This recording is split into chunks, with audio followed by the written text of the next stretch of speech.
ಪ್ರಾರ್ಥನೆ ಮಾಡ್ಕೊಳ್ಳೋಣ.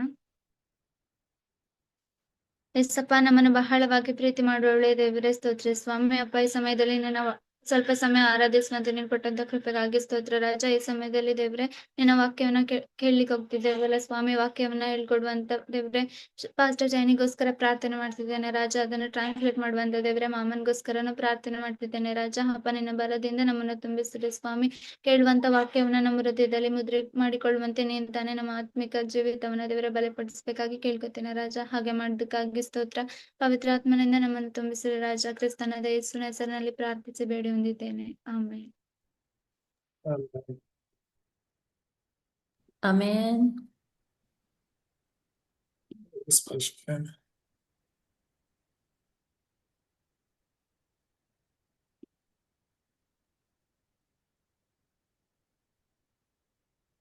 Amen. Let's continue our message about the happy family. ಸಂತೋಷದ ಕುಟುಂಬ ಎಂಬ ಸಂದೇಶವನ್ನ ನಾವು ಮುಂದುವರಿಸೋಣ. And through this message, we are learning about why the family must receive the gospel and why the family must be saved. ನಾವು ಕಳೆದ 2 ವಾರಗಳಿಂದ ಕಲಿತಿರುವಂತಹ ವಾಕ್ಯಗಳು ಕುಟುಂಬಕ್ಕೆ ಸುವಾರ್ತೆ ಯಾಕೆ ಬೇಕು ಮತ್ತೆ ಯಾಕೆ ಕುಟುಂಬಗಳು ರಕ್ಷಣೆ ಹೊಂದಬೇಕು ಎಂಬುದಾಗಿ. And last week we looked at the role of the children, how the children have to honor their parents, respect the parents. That is what the Bible tells us. ಕಳೆದ ವಾರ ನಾವು ನೋಡಿದ್ವಿ ಒಂದು ಕುಟುಂಬ ಹೇಗೆ ಇರಬೇಕು ಮತ್ತೆ ಮಕ್ಕಳು ತಂದೆ ತಾಯಿಗೆ ಹೇಗೆ ಒಳಗಾಗಿರ್ಬೇಕು ಎಂಬುದಾಗಿ. And there is a spiritual order, so the children must obey the parents because spiritually the parents have authority, and even in all areas of life there is a spiritual order as well. So ಇಲ್ಲಿ ಶಾರೀರಿಕವಾಗಿ ಮತ್ತೆ ಆತ್ಮಿಕವಾಗಿ ಒಂದು ಕ್ರಮ ಅಂತ ಇದೆ. ದೇವರು, ಆಮೇಲೆ ತಂದೆ ತಾಯಿ, ಆಮೇಲೆ ಮಕ್ಕಳು ಅಂತ ಹೇಳಿ ಹೀಗೆ ಈ ಲೋಕದಲ್ಲಿರುವಂತಹ ತಂದೆ ತಾಯಿಗಳಿಗೆ ಮಕ್ಕಳು ಒಳಗಾಗಿರುವಂತದ್ದು ಮುಖ್ಯವಾಗಿದೆ. And today we're looking at family evangelism. So ಇವತ್ತು ನಾವು ಕುಟುಂಬ ಸುವಾರ್ತಾ ಸೇವೆ ಬಗ್ಗೆ ನೋಡೋಣ. So you must raise your home as a mission home and you must make your children as the disciples. ನಿಮ್ಮ ಮನೆಗಳು ಮಿಷನ್ ಹೋಮ್ಗಳಾಗಿ ಮಾರ್ಪಡಬೇಕು, ನಿಮ್ಮ ಮಕ್ಕಳೇ ಶಿಷ್ಯರಾಗಿ ಬೆಳಿಬೇಕು. So your mission home has to be the home where many disciples gather together, where many disciples can have worship in your home as well. ನಿಮ್ಮ ಮನೆಗಳು mission ಹೋಮ್ಗಳಾಗಿ ಮಾರ್ಪಡಬೇಕು. ಆ ಮನೆಗಳಿಗೆ ನಿಮ್ಮ ಕುಟುಂಬ ಮಾತ್ರವಲ್ಲದೆ ಇನ್ನು ಅನೇಕ ಜನರು ಬಂದು ಪ್ರಾರ್ಥನೆಯಲ್ಲಿ ವಾಕ್ಯದಲ್ಲಿ ಬೆಳೆಯೋರಾಗಿ ಆ ಒಂದು ಕುಟುಂಬ ಮನೆ ಮಾರ್ಪಡಬೇಕು. Like in the Bible, because many times in the Bible they were living in the age of persecution, so they couldn't gather together in a large church, but they gathered together in their home and they made their home the mission home. ಈಗ ನಾವು ಆದಿಸಭೆಯ ಸಮಯದಲ್ಲಿ ನಡೆದಿರುವಂತಹ ವಿಷಯಗಳನ್ನ ನೋಡುವಾಗ ದೊಡ್ಡ ದೊಡ್ಡ ಸಭೆಗಳಿರ್ಲಿಲ್ಲ, ಜನರೆಲ್ಲರೂ ಕೂಡಿ ಬರೋದಕ್ಕೆ ದೊಡ್ಡ ಆಲಯಗಳು ಇರ್ಲಿಲ್ಲ. ಹಾಗಾಗಿ ಅಲ್ಲಿದ್ದಂತಹ ಸಮಸ್ಯೆಗಳು, ಹಿಂಸೆಗಳ ನಿಮಿತ್ತ ಚಿಕ್ಕ ಚಿಕ್ಕ ಮನೆಗಳಲ್ಲೇ ಅವರು ಸೇರಿ ಆರಾಧನೆ ಮಾಡ್ತಾ ಇದ್ರು.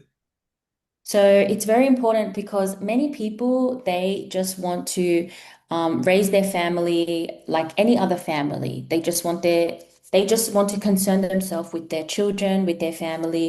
But God wants us to have the bigger vision for world evangelization, to raise the mission home. ಈಗ ಸಾಮಾನ್ಯವಾಗಿ ಎಲ್ಲಾ ಜನರು ಕೂಡ ತಮ್ಮ ಮಕ್ಕಳನ್ನ, ಕುಟುಂಬವನ್ನ ಒಳ್ಳೆ ರೀತಿಯಲ್ಲಿ ಬೆಳೆಸಬೇಕು ಅನ್ನೋದು ಇರುತ್ತೆ. ಆದ್ರೆ ದೇವರು ಆಶಿಸುವಂತ ಕುಟುಂಬ ಎಂತದಾಗಿರ್ಬೇಕು ಅಂದ್ರೆ ಆ ಕುಟುಂಬಗಳು ಮಿಷನ್ ಹೋಮ್ಗಳಾಗಿ ಮಾರ್ಪಡಬೇಕು, ಆ ಮನೆಗಳು ಮಿಷನ್ ಹೋಮ್ಗಳಾಗಿ ಮಾರ್ಪಡಬೇಕು. ದೇವರ ಚಿತ್ತವನ್ನ, ಯೋಜನೆಯನ್ನ ನೆರವೇರಿಸುವಂತಹ ಶಿಷ್ಯರು ಆ ಮನೆಗಳಲ್ಲಿ ಬೆಳಿಬೇಕೆಂಬುದಾಗಿ. So actually, when we become the disciples, we have to align ourselves to God's vision, God's plan. We know that our life doesn't belong to ourselves anymore. ನಮ್ಮ ಜೀವಿತಗಳು ನಮಗೆ ಸಂಬಂಧಪಟ್ಟವುಗಳಲ್ಲ, ಅದು ದೇವರಿಗೆ ಸಂಬಂಧಪಟ್ಟವುಗಳು ಎಂಬುದಾಗಿ ತಿಳಿದು ನಮ್ಮ ಒಂದು ಜೀವಿತ ದೇವರ ಆಸೆಯೊಂದಿಗೆ ಸಮ್ಮತವಾಗಿ ಇರಬೇಕು. And let's read the Bible, Proverbs 15:16-17. ಮೊದಲನೇದಾಗಿ ಜ್ಞಾನೋಕ್ತಿ 15ನೇ ಅಧ್ಯಾಯ 16 ಮತ್ತು 17ನೇ ವಚನವನ್ನು ಓದ್ಕೊಳ್ಳೋಣ. ನಮ್ಮ ಮಧ್ಯದಲ್ಲಿರುವಂತ ಜೆಸ್ಸಿಕಾ ಓದ್ತಾಳೆ.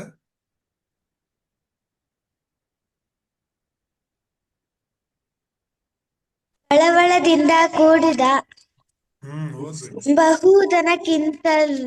ಬಲಕ್ಕಿಂತಲೂ ಯೆಹೋವನ ಭಯದಿಂದ ಕೂಡಿದ ಸ್ವಲ್ಪ ಧನವೇ ಲೇಸು. ದ್ವೇಷವಿರುವಲ್ಲಿ ಕೊಬ್ಬಿದ ದನದ ಮಾಂಸಕ್ಕಿಂತಲೂ ಪ್ರೇಮವಿರುವ ಸೊಪ್ಪಿನ ಊಟವೇ ಉತ್ತಮ. Amen. Amen. So it says that it's better to have even a little bit of fear for the Lord than to live a life of great wealth. ಇಲ್ಲಿ ಏನಂತ ಇದೆ ಅಂದ್ರೆ, ಕಳವಳದಿಂದ ಕೂಡಿದ ಬಹು ಧನಕ್ಕಿಂತಲೂ ಯೆಹೋವನ ಭಯದಿಂದ ಕೂಡಿದ ಅಲ್ಪ ಧನವೇ ಲೇಸು ಎಂಬುದಾಗಿ. So truly the blessing of salvation is the greatest blessing. When we say we fear the Lord, it means that of course, we have a fear that if we don't live according to God's covenant, we're not fulfilling God's desire for us. ಹೌದು, ದೇವರಿಂದ ಸಿಗುವಂತ ಅಲ್ಪ ಧನ ಅದು ಆಶೀರ್ವಾದಕರವಾಗಿರುತ್ತೆ. ನಮ್ಮ ಜೀವಿತಗಳು ಯಾವಾಗ ದೇವರ ಉದ್ದೇಶವನ್ನ ನೆರವೇರಿಸೋದಕ್ಕಾಗಿರುವುದಿಲ್ವೋ ಅಂತ ಒಂದು ಜೀವಿತ ಕುಟುಂಬ ಅದು ಪಡಲಿಕ್ಕೆ ಸಾಧ್ಯ ಇಲ್ಲ. And it even says, better a small serving of vegetables with love than a fattened calf with hatred. So it's saying that to truly love each other inside of Christ is better than having a fattened calf that is full of hatred. ಇಲ್ಲಿ 17ನೇ ವಚನ ಹೇಳೋದು, ದ್ವೇಷವಿರುವಲ್ಲಿ ಕೊಬ್ಬಿದ ದನದ ಮಾಂಸಕ್ಕಿಂತಲೂ ಪ್ರೇಮವಿರುವಲ್ಲಿ ಸೊಪ್ಪಿನ ಊಟವೇ ಉತ್ತಮ ಎಂಬುದಾಗಿ. ಇದರ ಅರ್ಥ ಏನಂದ್ರೆ, ಈಗ ಕ್ರಿಸ್ತನ ಪ್ರೀತಿ ಅನ್ನುವಂಥದ್ದು ಇಲ್ಲದೆ ಇರುವಂತಹ ಸ್ಥಳದಲ್ಲಿ ನಾವಿರೋದು ಉತ್ತಮವಲ್ಲ. So in the text there, it says that the blessed family, the conditions is that the family must fear the Lord and they must be within the blessing inside of the gospel with true love. ಇಲ್ಲಿ ಒಂದು ಆಶೀರ್ವದಿಸಲಾದ ಕುಟುಂಬ ಮತ್ತು ಆ ಕುಟುಂಬದಲ್ಲಿರುವ ಷರತ್ತುಗಳು ಏನು ಅಂತ ಹೇಳಿದ್ರೆ, ಮೊದಲನೇದಾಗಿ ಕರ್ತನಿಗೆ ಭಯಪಡುವವರಾಗಿರಬೇಕು ಅಂತ. ಅಂದ್ರೆ ಆಶೀರ್ವಿಸಲ್ಪಟ್ಟ ಕುಟುಂಬ ಮೊದಲು ಅವರು ದೇವರಿಗೆ ಭಯಪಡುವವರಾಗಿರ್ಬೇಕು. ಎರಡನೇದಾಗಿ ಅವರು ಸುವಾರ್ತೆಯೊಳಗೆ ಆಶೀರ್ವಾದದಲ್ಲಿ ಇರಬೇಕು, ಅಂದ್ರೆ ಆ ಪ್ರೀತಿಯಲ್ಲಿ ಇರ್ಬೇಕೆಂಬುದಾಗಿ. So even if we have nothing, even if we don't have many material blessings, to truly be the family inside the gospel, that love each other inside the gospel, that is everything. ಅಂದ್ರೆ ನಮ್ಗೆ ಒಂದು ವೇಳೆ ಶಾರೀರಿಕವಾಗಿ ಏನಿದ್ರು ಏನಿಲ್ಲ ಅಂದ್ರೂ ಕೂಡ ದೇವರನ್ನ ಪ್ರೀತಿಸುವಂತವ್ರು ಇದ್ರೆ ಅದಕ್ಕಿಂತ ಹೆಚ್ಚಿಂದೇನು ನಮ್ಗೆ ಅವಶ್ಯಕತೆ ಇರಲ್ಲ. So especially remnants, you have to see everything with the spiritual eyes. ಹಾಗೆ ಉಳಿದವರೆಲ್ಲರೂ ಕೂಡ ಮುಖ್ಯವಾಗಿ ಆತ್ಮಿಕ ಕಣ್ಣುಗಳಿಂದ ನೋಡಬೇಕಾಗಿದೆ. When I was young, I came from a family that truly prayed. So every night we had family prayer night together. ನಾನು ಚಿಕ್ಕವಳಿದ್ದಾಗ ನಮ್ಮ ಕುಟುಂಬ ಯಾವಾಗ್ಲೂ ಕೂಡ ಪ್ರತಿದಿನ ಕುಟುಂಬವಾಗಿ ಸೇರಿ ನಾವು ಪ್ರಾರ್ಥನೆ ಮಾಡ್ತಾ ಇದ್ವಿ. But my family also weren't very wealthy, so I was always oppressed, thinking my friends, they have so many more nicer things than me. My family, they don't have much money. ನಮ್ಮ ಒಂದು ಕುಟುಂಬ ಅಷ್ಟೊಂದು ಏನು ಆಸ್ತಿ ಐಶ್ವರ್ಯ ಇರ್ಲಿಲ್ಲ. ನಮ್ಮ ಸ್ನೇಹಿತರನ್ನ ನಾನು ನೋಡುವಾಗ, ಅವ್ರಿಗಿರೋದೆಲ್ಲವನ್ನ ನಾನು ನೋಡುವಾಗ ನನ್ನನ್ನ ನಾನು ಒಂದ್ ವೇಳೆ ಕೀಳಾಗಿ ನೋಡ್ಕೊಳ್ತಿದ್ದೆ. But what I didn't realize is I was within the greatest blessing because my family truly prayed together. ಆದ್ರೆ ನನಗೆ ಅವಾಗ ಅರಿವಾಗದೇ ಇರೋದೇನಂದ್ರೆ, ನಾವು ರಕ್ಷಣೆ ಹೊಂದಿರುವಂತಹ ದೇವರ ಕುಟುಂಬ ಇದಕ್ಕಿಂತ ದೊಡ್ಡದು ಯಾವುದು ಇಲ್ಲ ಅನ್ನೋದನ್ನ ನಾನು ಅವಾಗ ಅರ್ಥ ಮಾಡ್ಕೊಳ್ಳಿಕ್ಕೆ ಆಗ್ಲಿಲ್ಲ. So when we're young, Satan gives us a lot of incorrect thoughts. Satan always makes us compare ourselves to other people. Satan gives us the physical eyes. But if we know the spiritual worth of the gospel, then we don't have to be deceived. ಸೈತಾನನು ಯಾವಾಗಲೂ ಕೂಡ ಶಾರೀರಿಕವಾದ ವಿಷಯಗಳಲ್ಲಿ ಅನೇಕ ಆಲೋಚನೆಗಳನ್ನ ಕೊಡ್ತಾನೆ. ನಮ್ಮನ್ನ ಅನೇಕ ವಿಷಯಗಳಲ್ಲಿ compare ಮಾಡ್ಕೊಳ್ಳೋ ತರ ಮಾಡ್ತಾನೆ. ಆದ್ರೆ ನಾವು ಅದನ್ನೆಲ್ಲ ಅಷ್ಟೊಂದು ಸೀರಿಯಸ್ ಆಗಿ ತಗೊಳ್ಳೋ ಅವಶ್ಯಕತೆ ಇರಲ್ಲ. God can absolutely use anyone to truly be a witness of this gospel. ದೇವರು ತನ್ನ ಸೇವೆಗೋಸ್ಕರ ಸುವಾರ್ತೆಯ ಸಾಕ್ಷಿಗಾಗಿ ಯಾರನ್ನ ಬೇಕಾದರೂ ಉಪಯೋಗಿಸಬಹುದು. So truly, if your family is the family within Christ, the family that has true prayer, or even if you are the only one in your family that has Christ and prayer, that is very precious, absolutely the greatest blessing in the entire world. ಒಂದು ವೇಳೆ ನಿಮ್ಮ ಕುಟುಂಬದಲ್ಲಿ ಯಾರು ದೇವ್ರನ್ನ ನಂಬದೆ ನೀನು ಮಾತ್ರ ನಂಬಿದ್ಯಾ, ನೀನು ಮಾತ್ರ ರಕ್ಷಣೆ ಹೊಂದಿದ್ಯಾ, ನೀನು ಮಾತ್ರ ನಿಮ್ಮ ಕುಟುಂಬದಲ್ಲಿ ಪ್ರಾರ್ಥನೆ ಮಾಡ್ತಿದ್ಯಾ ಅಂದ್ರೆ ಈ ಇಡೀ ಪ್ರಪಂಚದಲ್ಲಿ ಅದಕ್ಕಿಂತ ಶ್ರೇಷ್ಠವಾದದ್ದು ಉತ್ತಮವಾದದ್ದು ಇನ್ನೊಂದಿಲ್ಲ. And the family must be 31. ಹಾಗಾಗಿ ಆ ಕುಟುಂಬ ಉಳಿಸಬೇಕಾದ ಕುಟುಂಬ ಎಂಬುದಾಗಿ ಅಥವಾ ರಕ್ಷಿಸಲ್ಪಡಬೇಕಾದ ಕುಟುಂಬ ಎಂಬುದಾಗಿ ನೋಡ್ತೀವಿ. ಅದಕ್ಕೆ ಒಂದು ವಚನ ಓದ್ಕೊಳ್ಳೋಣ. ಅಪೊಸ್ತಲರ ಕೃತ್ಯಗಳು 16:31. ಏನು ಮಾಡಬೇಕೆಂದು ಕೇಳಲು ಅವರು ಕರ್ತನಾದ ಯೇಸುವಿನ ಮೇಲೆ ನಂಬಿಕೆ ಇಡು, ಆಗ ನೀನು ರಕ್ಷಣೆ ಹೊಂದುವಿ, ನಿನ್ನ ಮನೆಯವರು ರಕ್ಷಣೆ ಹೊಂದುವರು ಎಂದು ಹೇಳಿ ಅವನಿಗೂ ಅವನ ಮನೆಯಲ್ಲಿ ಇದ್ದವರೆಲ್ಲರಿಗೂ ದೇವರ ವಾಕ್ಯವನ್ನು ತಿಳಿಸಿದರು. ಆಮೇಲೆ amen. Amen. So truly, when you believe in the Lord Jesus Christ, the Bible says you will be saved, you and your household. ಇಲ್ಲಿ ಪೌಲನು ಹೇಳೋದು ಏನಂದ್ರೆ ಕರ್ತನಾದ ಯೇಸುವಿನ ಹೆಸರಿನಲ್ಲಿ ನಂಬಿಕೆ ಇಡು, ಆಗ ನೀನು ರಕ್ಷಣೆ ಹೊಂದುವಿ, ನಿನ್ನ ಮನೆಯವರು ರಕ್ಷಣೆ ಹೊಂದುವರೆಂಬುದಾಗಿ. So this is the Bible verse where Paul and Silas, they escape from prison and the prison guard tries to kill himself. ಇಲ್ಲಿ ಇದರ ಒಂದು ಹಿನ್ನೆಲೆಯನ್ನ ನೋಡುವಾಗ ಪೌಲ ಮತ್ತು ಸೀಲರು ಸುವಾರ್ತೆ ನಿಮಿತ್ತ ಸೆರೆಯಲ್ಲಿ ಇದ್ದಾರೆ. ಆ ಒಂದು ಮಹಾಭೂಕಂಪದ ತರ ಆಗಿ ಸೆರೆಗಳು ಆ ಒಂದು ಎಲ್ಲ ಬಂಧನಗಳು ಬಿಚ್ಚಲ್ಪಡ್ತು, ಬಾಗಿಲುಗಳು ತೆರೆಯಲ್ಪಟ್ಟಾಗ ಆ ಜೈಲ್ ಅಧಿಕಾರಿ ಎಲ್ಲರೂ ಅಂದ್ರೆ ಖೈದಿಗಳೆಲ್ಲ ಓಡೋಗಿದ್ದಾರೆ ಅಂತ ಹೇಳ್ಬಿಟ್ಟು ತನ್ನನ್ನ ತಾನು ಸಾಯಿಸ್ಕೊಳ್ಳೋದಕ್ಕೆ ಪ್ರಯತ್ನಿಸುವಾಗ ನಡೆದಂತ ಘಟನೆ. And the jail guard, he really saw the work of the Holy Spirit, because when Paul and Silas were in prison, they were praising the hymns, they were praying to God, and then all of the doors opened and all of their chains fell off. ಪೌಲ ಮತ್ತು ಸೀಲರು ಸೆರೆಮನೆಯಲ್ಲಿ ಇರುವಾಗ ದೇವರನ್ನು ಆರಾಧಿಸ್ತಾ ಇದ್ರು. ಮತ್ತೆ ಆ ಆರಾಧನೆಯ ಸಮಯದಲ್ಲಿ ಅಲ್ಲಿ ಭೂಕಂಪವಾಗಿ ಎಲ್ಲ ಬಾಗಿಲುಗಳು ತೆರೆಯಲ್ಪಡ್ತು, ಮತ್ತೆ ಅವ್ರಿಗೆ ಹಾಕಲ್ಪಟ್ಟ ಬೇಡಿಗಳು ಕಳಚಿ ಬೀಳ್ತೆಂಬುದಾಗಿ ನೋಡ್ತೀವಿ. So because he saw that great work, he said, please tell me, how can I be saved? And then this is when Paul replies, if you just believe in the Lord Jesus, you will be saved, you and your household. ಇದನ್ನೆಲ್ಲ ನೋಡಿ ಗಮನಿಸಿದಂತಹ jail ಅಧಿಕಾರಿ ಪೌಲನಿಗೆ ಕೇಳುವಂತದ್ದು, ನಾನು ರಕ್ಷಣೆ ಹೊಂದಬೇಕಂದ್ರೆ ಏನ್ ಮಾಡ್ಬೇಕು ಅನ್ನುವಾಗ ಉತ್ತರವಾಗಿ ಹೇಳ್ತಾ ಇರುವಂತದ್ದು, ನೀನು ಯೇಸು ಕ್ರಿಸ್ತನಲ್ಲಿ ನಂಬಿಕೆ ಇಟ್ರೆ ರಕ್ಷಣೆ ಹೊಂದುತ್ತೀಯ, ನಿನ್ನ ಕುಟುಂಬನೂ ರಕ್ಷಣೆ ಹೊಂದುತ್ತೆ ಎಂಬುದು. So salvation is actually very simple. You just believe in your heart, you accept Jesus Christ. Many people, they do ceremonies, they do rituals, they add many things onto salvation, but the true salvation message is here. You just simply believe in the Lord Jesus Christ. ರಕ್ಷಣೆ ಹೊಂದೋದು ತುಂಬಾ ಸುಲಭ. ರಕ್ಷಣೆ ಹೊಂದಲಿಕ್ಕೆ ನಾವು ಏನೇನೋ ಕಾರ್ಯಗಳು, ಸಂಪ್ರದಾಯಗಳು, ಅದು ಇದು ಅಂತ ಮಾಡೋದು ಬೇಕಾಗಿಲ್ಲ. ಕೇವಲ ಯೇಸು ಕ್ರಿಸ್ತನಲ್ಲಿ ನಂಬಿಕೆ ಇಟ್ರೆ ನಾವು ರಕ್ಷಣೆ ಹೊಂದಬಹುದು. And truly, the Bible keeps telling us that through one person, they can save the entire family line. ಈ ವಚನದ ಆಧಾರದಲ್ಲಿ ನಾವು ಹೇಳಬಹುದು, ಒಬ್ಬನಿಂದ ಇಡೀ ಕುಟುಂಬವೇ ರಕ್ಷಣೆ ಹೊಂದೋದಕ್ಕೆ ಅವಕಾಶ ಇರುತ್ತೆ ಎಂಬುದಾಗಿ. And truly, the one person with the correct gospel. ಸರಿಯಾದ ಸುವಾರ್ತೆಯಲ್ಲಿರುವಂತಹ ಒಬ್ಬ ವ್ಯಕ್ತಿಯಿಂದ ಅದು ಸಾಧ್ಯ ಆಗುತ್ತೆ. So there are many different gospels where people preach about, by good works, or they add other things. You must be baptized. They add many requirements, but we have to have the correct gospel message. ಬೇರೆ ಬೇರೆ ಸುವಾರ್ತೆಗಳು ಇವೆ ಈ ಲೋಕದಲ್ಲಿ. ಬೇರೆ ಬೇರೆ ಸುವಾರ್ತೆಗಳು ಅಂತ ಹೇಳಿದ್ರೆ, ಒಂದು ವೇಳೆ ಸುವಾರ್ತೆಗಿಂತ ದೀಕ್ಷಾಸ್ನಾನನೇ ಮುಖ್ಯ, ದೀಕ್ಷಾಸ್ನಾನ ತಗೊಂಡ್ರೆ ಮಾತ್ರ ರಕ್ಷಣೆ ಅನ್ನೋರು ಇದ್ದಾರೆ, ಅಥವಾ ಬೇರೆ ಸಂಪ್ರದಾಯಗಳನ್ನ ಹಿಂಬಾಲಿಸುವಂತವ್ರು ಇದ್ದಾರೆ, ಮತ್ತೆ ತತ್ವಗಳನ್ನ ಬೋಧಿಸುವಂತವ್ರು ಇದ್ದಾರೆ, ಒಳ್ಳೆ ಕ್ರಿಯೆಗಳಿಂದ ರಕ್ಷಣೆ ಹೊಂದುತ್ತೀರಾ ಅನ್ನೋರು ಇದ್ದಾರೆ. And in Genesis, it talks about when God commanded Noah to build the ark. ಆದಿಕಾಂಡ 7:1 ನಾವು ನೋಡುವಾಗ ದೇವರು ನೋಹನಿಗೆ ನಾವೆನ ಕಟ್ಟೋದಕ್ಕೆ ಹೇಳ್ತಾನ. So we can read Genesis 7:1. ಆದಿಕಾಂಡ 7ನೇ ಅಧ್ಯಾಯ 1ನೇ ವಚನವನ್ನ ನಾವು ಓದ್ಕೊಳ್ಳೋಣ. ಆಗ ಯೆಹೋವನು ನೋಹನಿಗೆ, ನೀನು ನಿನ್ನ ಮನೆಯವರೆಲ್ಲರೂ ನಾವೆಯಲ್ಲಿ ಸೇರಿ ಈಗಿನವರಲ್ಲಿ ನೀನೊಬ್ಬನೇ ನನ್ನ ಮುಂದೆ ನಿಂತಂತೆ ನಡೆಯುವನು ನೋಡಿದ್ದೇನೆ. Amen. Amen. Amen. Amen. God commanded Noah to build the ark, and he says, I have found you righteous in this generation. ಇಲ್ಲಿ ಹೇಳ್ತಿರೋದು, ನೀನು ನಿನ್ನ ಮನೆಯವರೆಲ್ಲರೂ ನಾವೆಲ್ಲಿ ಸೇರಿರಿ, ಯಾಕಂದ್ರೆ ಈಗಿನವರಲ್ಲಿ ನೀನೊಬ್ಬನೇ ನನ್ನ ಮುಂದೆ ನೀತಿವಂತನಾಗಿ ನಡೆಯುವುದನ್ನು ನೋಡಿದ್ದೇನೆ ಅಂತ.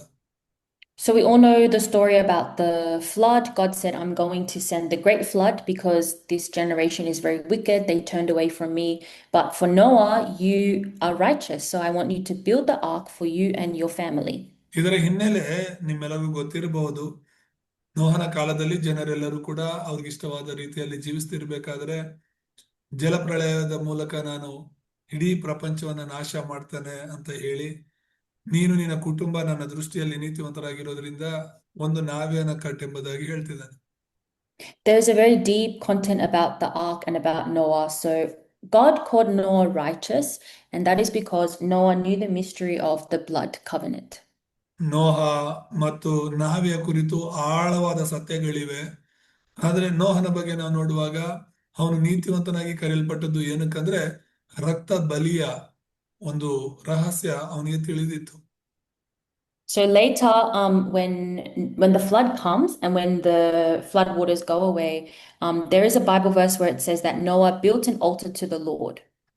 ಆ ಒಂದು ನೋಹನ ಜೀವಿತದಲ್ಲಿ ನೋಡುವಾಗ ಯಾವಾಗ ಜಲಪ್ರಳಯವೆಲ್ಲ ಮುಗಿಯುತ್ತೋ ಆಗ ನಾವಿಂದ ಹೊರಗಡೆ ಬಂದ ತಕ್ಷಣ ನೋಹನು ದೇವರಿಗೋಸ್ಕರ ಯಜ್ಞವೇದಿಯನ್ನ ಕಟ್ಟಿ ಹೋಮಗಳನ್ನ ಸಮರ್ಪಣೆ ಮಾಡೋದನ್ನ 8:20 ನೋಡ್ತೇವೆ. It's actually Genesis 8:20. Yes. Oh, you read. So yeah, Noah, he built the altar to the Lord because he knew the true meaning of the burnt offering, the blood sacrifice. ಯಾಕಂದ್ರೆ ಈ ಒಂದು ನೋಹನಿಗೆ ಆ ಸರ್ವಾಂಗ ಹೋಮದ ಮತ್ತು ಆ ರಕ್ತ ಬಲಿಯ ರಹಸ್ಯ ತಿಳಿದಿರುವುದರಿಂದ ದೇವರಿಗೋಸ್ಕರ ಯಜ್ಞವೇದಿಯನ್ನ ಕಟ್ಟಿ ಅದನ್ನ ಸಮರ್ಪಿಸ್ತಾ ಇದ್ದ. Noah wasn't righteous because he was holy and he was a good man. He did many good deeds. Noah truly knew the mystery of the blood. ನೋಹನು ನೀತಿವಂತನಂತ ದೇವರಿಂದ ಕರೆಯಲ್ಪಟ್ಟಿದ್ದು ಅವನು ಒಳ್ಳೆಯವನಂತಾನೋ ಅವನು ಪರಿಶುದ್ಧನಂತಾನೋ ಅವನು ಒಳ್ಳೆ ಕೆಲಸಗಳನ್ನು ಮಾಡಿದ್ದಕ್ಕೋ ಅಲ್ಲ, ಅವನು ರಕ್ತದ ಒಡಂಬಡಿಕೆನ ತಿಳಿದಿದ್ದ, ಆ ಬಲಿ ಸಮರ್ಪಣೆಯ ಅರ್ಥ ತಿಳಿದಿದ್ದ. ಅದಕ್ಕೋಸ್ಕರ And that is why God said, through you, Noah, I will save your entire family line. The Bible didn't say that God found Noah and all of his family members that they were righteous, but through one righteous man, Noah, he saved his family. ಇಲ್ಲಿ ದೇವ್ರು ಹೇಳ್ತಾ ಇರೋದು, ನೋಹ, ನಿನ್ನ ಮೂಲಕ ನಾನು ನಿನ್ನ ಕುಟುಂಬವನ್ನ ಮತ್ತು ಕುಟುಂಬದ ರೇಖೆಯನ್ನ ರಕ್ಷಿಸ್ತೇನೆ ಅಂತ ಹೇಳಿ. ಇಲ್ಲಿ ನೋಹನು ಮಾತ್ರ ನೀತಿವಂತನಾಗಿ ಕಾಣಲ್ಪಡ್ತಿರೋದನ್ನ ನಾವು ನೋಡ್ತೇವೆ. And then Genesis 7:13, it talks about how they went inside of the ark, Noah and his family. ಮತ್ತೆ ಆದಿಕಾಂಡ 7:13 ನಾವು ನೋಡುವಾಗ, ಆ ದಿನದಲ್ಲಿ ನೋಹನು, ಶೇಮ್, ಹಾಮ್, ಯಾಫೆತ್ ಎಂಬ ಅವನ ಮಕ್ಕಳು, ಅವನ ಹೆಂಡತಿಯು 3 ಮಂದಿ ಸೊಸೆಯರು ನಾವೆಯಲ್ಲಿ ಸೇರಿದರೆಂಬುದಾಗಿ ನೋಡ್ತೀವಿ. Amen. So actually, all the people of the age, they were mocking Noah when he built the ark. ಅಂದ್ರೆ ಯಾವಾಗ ಆ ಒಂದು ಜನರೆಲ್ಲರೂ ಮುಳುಗ್ತಾ ಇದ್ರೋ ಆ ಸಮಯದಲ್ಲಿ ಅವ್ರಿಗೆ ಅರಿವಾಗಿ ಒಂದು ನಾವೆಯ ಬಾಗಿಲನ್ನ ತಡ್ತಾ ಇದ್ದಾರೆ. They were laughing at him, oh, this crazy man on the mountaintop that's building the ark. They had no idea that Noah was truly building the way for them to be saved. ಆದ್ರೆ ಅದಕ್ಕೆ ಮುಂಚೆ ಅವನು ನಾವೇನ ಕಟ್ತಿರುವಾಗ ಅವರ ಪ್ರಾಣ ಸಂರಕ್ಷಣೆಗೋಸ್ಕರನೇ ನಾವೇನ ಕಟ್ತಿದ್ದಾರೆ ಅಂತ ಅವರು ತಿಳ್ಕೊಂಡಿಲ್ಲ. ಏನ್ ನೀರಿಲ್ದಿರೋ ಕಡೆ ಈ ಬೆಟ್ಟದ ಮೇಲೆ ನಾವೇನ ಕಟ್ತಿದ್ದಾನಲ್ವಾ ಅಂತ ಹೇಳ್ಬಿಟ್ಟು ಅವನನ್ನ ನೋಡಿ ಗೇಲಿ ಮಾಡ್ತಿದ್ರು, ನಗ್ತಿದ್ರು. Because actually the ark represents Christ. It's a representation of Christ. ನಾವೆಯು ಕ್ರಿಸ್ತನನ್ನ ಹೋಲುತ್ತೆ. What it means is if you are inside of the ark, if you are inside of Christ, you are saved. ಯಾಕಂದ್ರೆ ನೀನು ಕ್ರಿಸ್ತನ ಒಳಗಡೆ ಇದ್ರೆ, ಅಂದ್ರೆ ನಾವೇ ಒಳಗಡೆ ಇದ್ರೆ ಹೇಗೆ ರಕ್ಷಣೆ ಹೊಂದುತ್ತೀಯೋ ಹಾಗೆ ಕ್ರಿಸ್ತನ ಒಳಗಡೆ ಇದ್ರೆ ರಕ್ಷಣೆ ಹೊಂದುತ್ತೀಯಾ? For all the people outside of the ark, they perished in the flood. They all died. So if we are outside of Christ, we die. So ಆ ನಾವೇ ಹೊರಗಡೆ ಇರೋರೆಲ್ಲರೂ ಅವ್ರು ಎಷ್ಟೇ ಒಳ್ಳೆಯವರಾಗಿದ್ರು ಕೂಡ ನಾಶವಾದರೆಂಬುದಾಗಿ ನೋಡ್ತೇವೆ. ಆದ್ರೆ ನಾವೇ ಒಳಗಡೆ ಇರುವಂತವರು ರಕ್ಷಿಸಲ್ಪಟ್ರು. So Genesis 6:14, it's how God commanded Noah to build the ark. ಆದಿಕಾಂಡ 6:14 ಆ ನಾವೇನ ಹೇಗೆ ಕಟ್ಟಬೇಕೆಂಬುದಾಗಿ ದೇವರು ಆಜ್ಞಾಪಿಸ್ತಿರೋದನ್ನ ನೋಡ್ತೇವೆ. ನೀನು ತುರಾಯಿ ಮರದಿಂದ ನಾವೆಯನ್ನು ಮಾಡಿಕೋ, ಅದರಲ್ಲಿ ತುಂಬಾ ಕೋಣೆಗಳು ಇರಬೇಕು, ಹೊರಕ್ಕೂ ರಾಳವನ್ನು ಹಚ್ಚು ಎಂಬುದಾಗಿ. ಆಮೇನ್. Amen. And pitch, it's like the material where you have to poke the ark so no water can come in. ಅಲ್ಲಿ ಒಂದು ರಾಳ ಅನ್ನುವಂಥದ್ದು ಒಂದು ಹಲಿಗೆಗಳ ಮಧ್ಯದಲ್ಲಿ ಹಚ್ಚಬೇಕಾಗಿರುವಂತದ್ದು. ಅದನ್ನ ಯಾಕೆ ಹಚ್ಚುತ್ತೀವಿ ಅಂದ್ರೆ ಆ ಒಂದು ಹಲಿಗೆಗಳ ಮಧ್ಯದಲ್ಲಿ ಸ್ವಲ್ಪ ಗ್ಯಾಪ್ ಇರೋದ್ರಿಂದ ನೀರು ಒಳಗಡೆ ಬರಬಾರ್ದು ಅಂತ ಅದನ್ನ ಹಚ್ಚುತ್ತಾರೆ. So the complete ark covered with pitch, it means the complete Christ that can save us from the power of Satan. So ಆ ಒಂದು ನಾವೆಯ ಎಲ್ಲಾ ಕಡೆ ಕೂಡ ಆ ರಾಳವನ್ನ ಹಚ್ಚಬೇಕು, ಒಳಗೆ ಹೊರಗಡೆ. ಅಂದ್ರೆ ಅದರ ಅರ್ಥ ಅದು ಕ್ರಿಸ್ತನಿಂದ ನಾವು ಆ ಏನು ರಕ್ಷಿಸಲ್ಪಡ್ತೇವೆ, ಸೈತಾನನ್ನು ನಮ್ಮನ್ನ ಮುಟ್ಟೋದಕ್ಕೆ ಆಗೋದಿಲ್ಲ ಅಂತ ಅರ್ಥ. And when they entered inside of the ark, they were saved. Whoever's in the ark, there's no requirement saying, "Oh, you're a good person, bad person." It just says, "Enter into the ark and be saved." ಒಳ್ಳೆಯವ್ರಿಗೋಸ್ಕರ ಅಥವಾ ಕೆಟ್ಟವ್ರಿಗೋಸ್ಕರ ಅಂತ ಅಲ್ಲ, ಯಾರು ಒಳಗಡೆ ಹೋಗ್ತಾರೋ ನಾವೇ ಒಳಗಡೆ, ಅವರು ರಕ್ಷಣೆ ಹೊಂದುತ್ತಾರೆ ಅಂತ ತುಂಬಾ ಸ್ಪಷ್ಟವಾಗಿ ನಾವು ನೋಡ್ತೇವೆ. Also, they can make many mistakes inside of the ark. They can fall over in the ark. They can have many incidents. But anyways, they are still within the ark, which means still inside of Christ. ನಾವೇ ಒಳಗಡೆ ಇದ್ದಾಗ ಒಂದು ವೇಳೆ ಬೀಳ್ಬೋದು, ಕೆಲವು ತಪ್ಪುಗಳನ್ನ ಮಾಡಬಹುದು, ಆದ್ರೂ ಕೂಡ ಕ್ರಿಸ್ತನಲ್ಲಿ ಇರೋದ್ರಿಂದ ಅವ್ರು ರಕ್ಷಣೆ ಹೊಂದಿರ್ತಾರೆ ಅಂತ ನಾವು ನೋಡ್ತೇವೆ. So truly, we have to pray that our entire family line can enter into the ark of salvation, the ark of Jesus Christ. So ನಾನು, ನೀನು, ನಮ್ಮ ಕುಟುಂಬಗಳು ಸಂಪೂರ್ಣವಾಗಿ ಆ ನಾವೇ ಎಂಬ ಕ್ರಿಸ್ತನೊಳಗಡೆ ಪ್ರವೇಶಿಸಬೇಕು, ರಕ್ಷಣೆ ಹೊಂದಬೇಕು. And also Joshua 24:14-15. ಹಾಗೇನೆ ಮತ್ತೊಂದು ವಚನವನ್ನು ಓದ್ಕೊಳ್ಳೋಣ. ಯೆಹೋಶುವ 24ನೇ ಅಧ್ಯಾಯ 14-15. ಹೀಗಿರುವುದರಿಂದ ನೀವು ಯೆಹೋವನಲ್ಲಿ ಭಯಭಕ್ತಿಯುಳ್ಳವರಾಗಿರಿ, ಆತನನ್ನು ಪೂರ್ಣ ಮನಸ್ಸಿನಿಂದಲೂ ಯಥಾರ್ಥ ಚಿತ್ತದಿಂದಲೂ ಸೇವಿಸಿರಿ. ನಿಮ್ಮ ಪೂರ್ವಿಕರು ಯೂಫ್ರೇಟಿಸ್ ನದಿಯ ಆಚೆಯಲ್ಲಿಯೂ ಐಗುಪ್ತದಲ್ಲಿಯೂ ಪೂಜಿಸುತ್ತಿದ್ದ ದೇವತೆಗಳನ್ನು ನಿಮ್ಮಲ್ಲಿದ್ದ ತೆಗೆದು ಹಾಕಿರಿ, ಯೆಹೋವನನ್ನು ಸೇವಿಸಿರಿ. ಯೆಹೋವನನ್ನು ಸೇವಿಸುವುದು ನಿಮಗೆ ಸರಿ ಕಾಣುವುದರಿಂದ ಯಾರನ್ನು ಸೇವಿಸಬೇಕೆಂದಿದ್ದೀರಿ, ಈ ಹೊತ್ತೇ ಆರಿಸಿಕೊಳ್ಳಿರಿ. ನಿಮ್ಮ ಪೂರ್ವಿಕರ ಯೂಫ್ರೇಟಿಸ್ ನದಿಯ ಆಚೆಯಲ್ಲಿ ಸೇವಿಸುತ್ತಿದ್ದ ದೇವತೆಗಳು ಈ ದೇಶದಲ್ಲಿ ಮೂಲವಾಸಿಗಳಾದ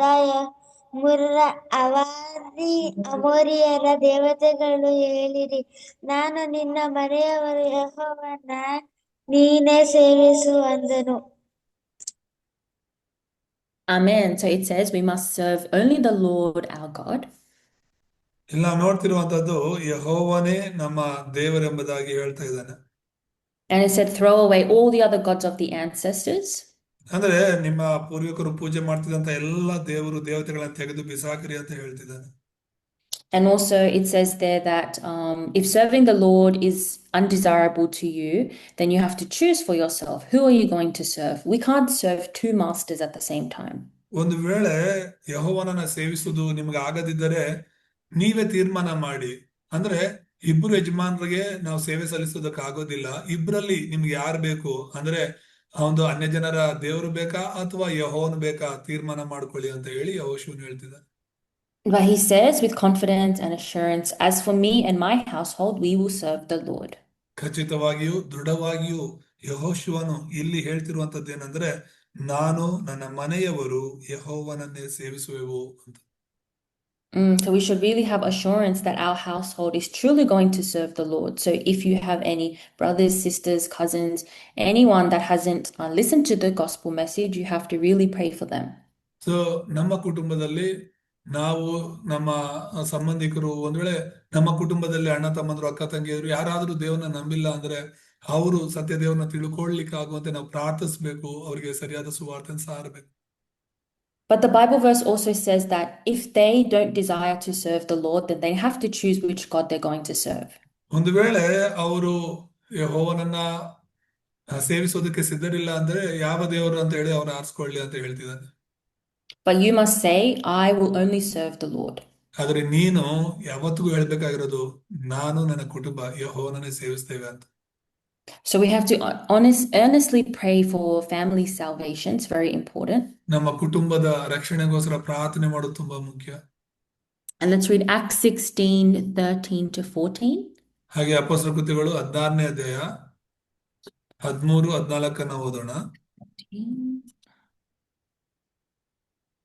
Acts 16:13. ಅಪೊಸ್ತಲರ ಕೃತ್ಯಗಳು 16, 13 ಮತ್ತು 14. ನದಿ ತೀರದಲ್ಲಿ ದೇವರ ಪ್ರಾರ್ಥನೆ ನಡೆಯುವ ಸ್ಥಳ ಇರುವುದೆಂದು ನೆನೆಸಿ ಸಬ್ಬತ್ ದಿನದಲ್ಲಿ ಊರ ಬಾಗಿಲಿನ ಹೊರಗೆ ಹೋಗಿ ಅಲ್ಲಿ ಕೂಡಿ ಬಂದಿದ್ದ ಸ್ತ್ರೀಯರ ಸಂಗಡ ಕೂತುಕೊಂಡು ಮಾತಾಡಿದೆವು. ನಮ್ಮ ಮಾತುಗಳನ್ನು ಕೇಳಿದವರಲ್ಲಿ ಲುದ್ಯಳೆಂಬ ಒಬ್ಬ ಸ್ತ್ರೀಯೂ ಇದ್ದಳು. ಆಕೆ ಧೂಮ್ರವರ್ಣದ ವಸ್ತ್ರಗಳನ್ನು ಮಾರುವವಳು, ತುವತೈರ ಎಂಬ ಊರಿನವಳು, ದೇವಭಕ್ತಳು ಆಗಿದ್ದಳು. ಪೌಲನು ಹೇಳಿದ ಮಾತುಗಳಿಗೆ ಲಕ್ಷ್ಯ ಕೊಡುವುದಕ್ಕೆ ಕರ್ತನು ಆಕೆ ಹೃದಯವನ್ನು ತೆರೆದನು. Amen. Amen. So this is Paul and his team. They are doing the evangelism in this city, and then they meet a bunch of women there. And there's a woman named Lydia that opened her heart to respond to Paul's message of the gospel.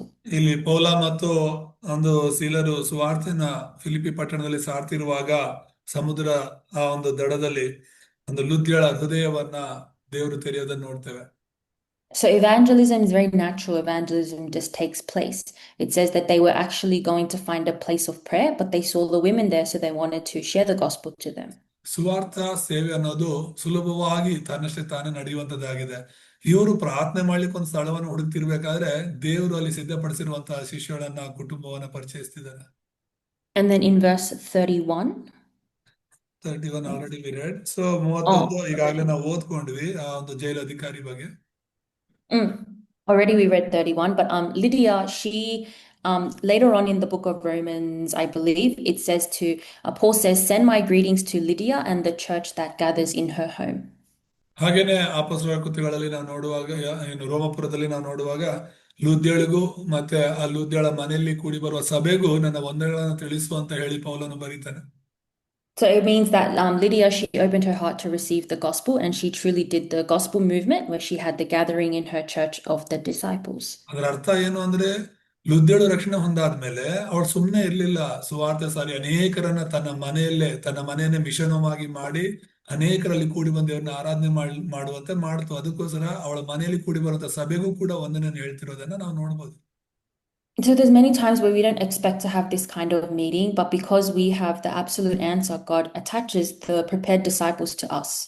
ಅನೇಕ ಸಲ ಈ ತರ ಕಾರ್ಯಗಳು ನಮ್ಮ ಸೇವೆಯಲ್ಲಿ ನಡೆಯೋದಕ್ಕೆ ನಾವು ಇದನ್ನ ನೋಡೋದಿಲ್ಲ. ಆದ್ರೆ ನಾವು ಸಿದ್ಧರಾಗಿರೋರ್ನ ದೇವರು ಖಂಡಿತ ನಮ್ಮ ಜೊತೆ ಸೇರಿಸ್ತಾರೆ. So, and it also very important, it says that the Lord opened her heart to respond to the message. So we can't open anyone's heart with our own power. The Lord has to allow them to listen by his grace. ಖಂಡಿತವಾಗ್ಲೂ ಸುವಾರ್ತೆಯನ್ನ ಕ್ರಿಸ್ತನನ್ನ ಒಬ್ಬರ ಹೃದಯದಲ್ಲಿ ಸ್ವೀಕಾರ ಮಾಡಿಕೊಡುವಂತೆ ನಾವು ಅವರ ಹೃದಯಗಳನ್ನ ಬಲವಂತವಾಗಿ ತೆರೆಯೋದಕ್ಕೆ ಆಗೋದೇ ಇಲ್ಲ. ದೇವರು ಒಬ್ಬರ ಹೃದಯವನ್ನ ತೆರೆದ ಹೊರತು ನಾವು ಅವ್ರನ್ನ ಕ್ರಿಸ್ತನನ್ನ ಅಂಗೀಕರಿಸಿಕೊಳ್ಳುವಂತೆ ಮಾಡ್ಲಿಕ್ಕೆ ಆಗಲ್ಲ.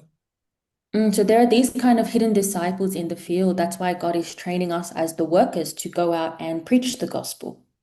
ಲುದ್ಯಳಂತಹ ಅನೇಕ ಶಿಷ್ಯರು ಈಗಾಗಲೇ ನಮ್ಮ ಕ್ಷೇತ್ರದಲ್ಲಿ ಸುವಾರ್ಥ ಕ್ಷೇತ್ರದಲ್ಲಿ ಇರುವುದರಿಂದ ನಾವು ಹೋಗಿ ಸುವಾರ್ತೆ ಸಾರಿ ಅಂತವನ್ನ ಕಂಡುಕೋಬೇಕು ಅಂತಾನೆ ದೇವರು ನಮ್ಮನ್ನ ಕಳಿಸ್ತಿರೋದು. And also nurturing is really important. So we have to keep nurturing them, keep calling them, come to church, come to worship. ಹಾಗಾಗಿ ಅವ್ರಿಗೆ ಸತತವಾಗಿ ನಾವು ಸುವಾರ್ತೆ ಹೇಳಬೇಕು, ಸತತವಾಗಿ ಅವರನ್ನ ಸಭೆಗೆ ಬರಮಾಡಬೇಕು, ವಾಕ್ಯದಲ್ಲಿ ಪ್ರಾರ್ಥನೆಯಲ್ಲಿ ಅವ್ರನ್ನ ಬೆಳೆಸ್ಬೇಕು. Even for the remnants or young people, you might think you're too young, but it doesn't matter. If you have a friend that really listens to the gospel, you keep encouraging them to come to church, come to worship, listen to the word of Christ. ನೀನು ಚಿಕ್ಕವಳ ದೊಡ್ಡವಳ ಅಂತ ಯೋಚನೆ ಮಾಡಬೇಡ.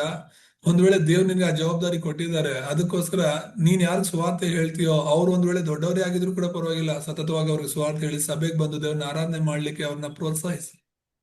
Even in our family, we have to be able to nurture our family members, encourage them, keep coming to the gospel message. ಮತ್ತೆ ಕುಟುಂಬದ ಬಗ್ಗೆ ನಾವು ಕಲಿತಿರುವುದರಿಂದ ನಮ್ಮ ಕುಟುಂಬವನ್ನ ಸತತವಾಗಿ ವಾಕ್ಯದಲ್ಲಿ ಬೆಳೆಸೋದು ತುಂಬಾ ಮುಖ್ಯ. So in the conclusion, it says, the ones that save the family and family line, it only takes one person. ಮುಕ್ತಾಯದಲ್ಲಿ ನಾವು ಕೊನೆಯದಾಗಿ ನೋಡೋದಾದ್ರೆ ಕುಟುಂಬ ಮತ್ತು ಕುಟುಂಬ ರೇಖೆಯನ್ನು ರಕ್ಷಿಸುವವರು ಅಂತ ಹೇಳಿ, ಅಂದ್ರೆ ಭವಿಷ್ಯದ ಕುಟುಂಬ ಸುವಾರ್ತೆಯ ಆಶೀರ್ವಾದವನ್ನು ಪ್ರವೇಶಿಸುವುದು. ಒಂದು ಕುಟುಂಬ ರಕ್ಷಣೆ ಹೊಂದಲಿಕ್ಕೆ ಒಬ್ಬ ವ್ಯಕ್ತಿ ಸಾಕು. There are many families around the world where like they are the only family in their family line that believes in Christ. ಈ ಪ್ರಪಂಚದಲ್ಲಿ ಅನೇಕ ಕುಟುಂಬಗಳ ಉದಾಹರಣೆಯಾಗಿವೆ. ಅವರವರ ಕುಟುಂಬಗಳಿಂದ ಒಬ್ಬರು ಮಾತ್ರನೇ ರಕ್ಷಣೆ ಹೊಂದಿರ್ತಾರೆ. Even in my church, we have a very precious Iranian family, and they are really believers of Jesus Christ. Their family members are not believers of Jesus Christ. ನಮ್ಮ ಸಭೆಯಲ್ಲಿ ಕೂಡ ಇರಾನ್ ದೇಶದ ಒಂದು ಕುಟುಂಬ ಬರ್ತಾ ಇದೆ. ಆ ಕುಟುಂಬದಲ್ಲಿ ಒಬ್ಬರು ಮಾತ್ರ ರಕ್ಷಣೆ ಹೊಂದಿದ್ದಾರೆ, ಆದ್ರೆ ಅವ್ರ ಕುಟುಂಬದವ್ರು ಯಾರು ಯೇಸುವನ್ನು ಅಂಗೀಕರಿಸ್ಕೊಳ್ಳಿಲ್ಲ. So God allowed them to come to Australia, come to our church, hear the true gospel message, and then they will save their family, I have no doubt. ಆದ್ರೆ ದೇವರು ಅವರನ್ನು ನಮ್ಮ ಸಭೆಗೆ ಕರೆತಂದ್ರು. ಅವರು ನಮ್ಮ ಸಭೆಗೆ ಬಂದು ದೇವ್ರ ವಾಕ್ಯವನ್ನು ಕಲಿತಾ ಇದ್ದಾರೆ. ನನಗೆ ನಂಬಿಕೆ ಇದೆ, ಒಂದಲ್ಲ ಒಂದು ದಿನ ದೇವರು ಆ ಒಂದು ವ್ಯಕ್ತಿಯ ಮೂಲಕ ತನ್ನ ಕುಟುಂಬವನ್ನು ರಕ್ಷಿಸ್ತಾನೆ. So truly the Bible says we have to pray, continuously pray for our family, and even it says there the future family. You have to pray for your future family to enter into the blessing of the gospel. ಮತ್ತೆ ಈ ಭವಿಷ್ಯದ ಕುಟುಂಬ ಅಂದ್ರೆ ಏನಂದ್ರೆ, ನಾವು ಮದುವೆ ಆದ್ಮೇಲೆ ನಮಗಾಗುವಂತ ಒಂದು ಕುಟುಂಬ ಇದೆಯಲ್ಲ, ಆ ಕುಟುಂಬ ಕೂಡ ರಕ್ಷಣೆ ಹೊಂದಬೇಕು, ರಕ್ಷಣೆಯಲ್ಲಿ ಇರಬೇಕು ಅಂತ ಹೇಳ್ಬಿಟ್ಟು ಈಗಲಿಂದಲೇ ನಾವು ಪ್ರಾರ್ಥಿಸ್ಬೇಕು. So I already told you before, for remnants, you shouldn't think about marrying any non-believer. ನಾನು ಆಗ್ಲೇ ಹೇಳಿದ್ದೆ ಉಳಿದವರಿಗೆಲ್ಲ, ನೀವು ಸುವಾರ್ತೆಯಲ್ಲಿ ಇಲ್ಲದೆ ಇರೋರ್ನ ಯಾವತ್ತಿಗೂ ಮದುವೆ ಆಗ್ಬಾರ್ದು ಅಂತ. They have a lot of money, they're so handsome, they're so beautiful. Actually, it doesn't matter, because spiritually, if they are unsaved, you will live in a lot of suffering. ಒಂದ್ ವೇಳೆ ಅವ್ರು ನೋಡೋದಕ್ಕೆ ಎಷ್ಟೇ ಅಂದವಾಗಿದ್ರು, ಅವ್ರ ಹತ್ರ ಎಷ್ಟೇ ಹಣ ಇದ್ರು, ಅವ್ರ ಹತ್ರ ಎಂತ ಒಂದು ಕೆಲಸ ಕಾರ್ಯಗಳಿದ್ರು ಕೂಡ, ಒಂದ್ ವೇಳೆ ಅವರಲ್ಲಿ ಸುವಾರ್ತೆ ಇಲ್ಲ ಅಂದ್ರೆ ಖಂಡಿತವಾಗ್ಲೂ ಕೂಡ ಚೆನ್ನಾಗಿರಲ್ಲ ಭವಿಷ್ಯ. The true disciple has to marry another true disciple. The Bible talks about like when Moses was born, it says the Levite man married the Levite woman. ಇಲ್ಲಿ ನಾವು ಸುವಾರ್ತೆಯಲ್ಲಿ ಇರುವಂತವ್ರು ಸುವಾರ್ತೆಯಲ್ಲಿ ಇರೋರ್ನೇ ಮದುವೆ ಆಗ್ಬೇಕು. ಇಲ್ಲಿ ಲೇವಿಯ ಒಂದು ಕುಲದಿಂದ ನೋಡುವಾಗ ಮೋಶೆಯ ತಾಯಿ ಲೇವಿಯಳು, ಲೇವಿ ಕುಟುಂಬದಿಂದ ಬಂದವಳು ಲೇವಿಯ ಒಂದು ಹುಡುಗನನ್ನೇ ಮದುವೆ ಆಗಿರೋ ತರ ನೋಡ್ತೇವೆ. So within the covenant, you can pray, I really want to meet the covenantal partner, have the covenantal family that truly serves God together. ಹಾಗಾಗಿ ಈಗಲಿಂದಲೇ ಪ್ರಾರ್ಥನೆ ಮಾಡ್ಬೇಕು, ದೇವರೇ ನಿನ್ನ ಒಡಂಬಡಿಕೆ ಹಿಡ್ಕೊಂಡಂತ ವ್ಯಕ್ತಿನ ನಾನು ಸಂಧಿಸುವಂತೆ ಸಹಾಯ ಮಾಡು ಎಂಬುದಾಗಿ ನಿನ್ನ ಭವಿಷ್ಯದ ಬಗ್ಗೆ ಈಗಲಿಂದಲೇ ಪ್ರಾರ್ಥನೆ ಮಾಡು. And truly the family that serves God together, lives for world evangelization, that is a great blessing, but also the one disciple within the family, they can save all fields, all regions. ನಿನ್ನ ಕುಟುಂಬ ರಕ್ಷಣೆ ಹೊಂದಬೇಕಾಗಿರೋದು ನಿನ್ನಿಂದಲೇ. ನೀನು ನಿನ್ನ ಕುಟುಂಬವನ್ನು ರಕ್ಷಿಸಿ, ನಿನ್ನ ಕುಟುಂಬ ಬಲವಾಗಿ ದೇವರಿಗಾಗಿ ನಿಲ್ಲುವಾಗ ಲೋಕ ಸುವಾರ್ತೀಕರಣಕ್ಕಾಗಿ ದೇವರು ಆ ಕುಟುಂಬನ ಉಪಯೋಗಿಸ್ತಾನೆ. Amen. So let's pray and conclude the message. ಪ್ರಾರ್ಥನೆಯೊಂದಿಗೆ ಮುಗಿಸ್ಕೊಳ್ಳೋಣ. ನಮ್ಮನ್ನು ಬಹಳವಾಗಿ ಪ್ರೀತಿಸುವಂತ ನಮ್ಮ ತಂದೆಯ ದೇವರೇ, ಈ ಒಂದು ಸಂಜೆ ವೇಳೆಯಲ್ಲಿ ಈ ರೀತಿಯಾಗಿ ನಮ್ಮ ಸಂಗಡ ಮಾತನಾಡಿದಕ್ಕಾಗಿ ಸ್ತೋತ್ರ. ಒಂದು ಕುಟುಂಬ ಸಂತೋಷವಾಗಿ ಇರಬೇಕು ಅಂದ್ರೆ ನಾವು ಹೇಗೆ ಆ ಸುವಾರ್ತೆಯಲ್ಲಿ ಇರಬೇಕು, ನಮ್ಮ ಕುಟುಂಬವನ್ನು ಹೇಗೆ ರಕ್ಷಿಸಬೇಕು, ನಮ್ಮ ಕುಟುಂಬ ಹೇಗೆ ಒಂದು ಮಿಷನ್ ಆಗಿ ಮಾರ್ಪಡ್ಬೇಕೆಂಬುದಾಗಿ ತಿಳಿಯಪಡಿಸಿದ್ದೀರಾ ದೇವರೇ. ಹೌದು ಸ್ವಾಮಿ, ವಿಶೇಷವಾಗಿ ನಾನು ನನ್ನ ಕುಟುಂಬ ಅಪ್ಪ ನಿಮ್ಮನ್ನ ಸೇವಿಸುತ್ತಾ ನಿಮ್ಮ ಸ್ವಾರ್ಥ ಸೇವೆಯನ್ನ ಮಾಡಬೇಕು ಅನ್ನುವಂತ ಅಂಶವನ್ನ ಇವತ್ತು ಮಾತನಾಡಿದಕ್ಕಾಗಿ ಸ್ತೋತ್ರ. ಇಲ್ಲಿರುವಂತ ನಾವೆಲ್ಲರೂ ಕೂಡ ಸುವಾರ್ತೆಯಲ್ಲಿ ಇದ್ದುಕೊಂಡು ನಮ್ಮ ಕುಟುಂಬವನ್ನ ಸುವಾರ್ತೆಯಲ್ಲಿ ನಡೆಸ್ತಾ ಕರ್ತನೆ ನಾವು ಸುವಾರ್ತೆಗಾಗಿ ಜೀವಿಸುವವರಾಗಿ ಮಾರ್ಪಡಿಸು. ಹಾಗೆ ಮಾಡಿದಕ್ಕಾಗಿ ಸ್ತೋತ್ರ. ವಿಶೇಷವಾಗಿ ಉಳಿದವರನ್ನೆಲ್ಲ ನೀನು ಆಶೀರ್ವದಿಸು, ನಿನ್ನ ಆತ್ಮನಿಂದ ತುಂಬಿಸು. ಕ್ರಿಸ್ತನಾದ ಯೇಸು ನಾಮದಲ್ಲಿ ತಂದೆ, ಆಮೆನ್.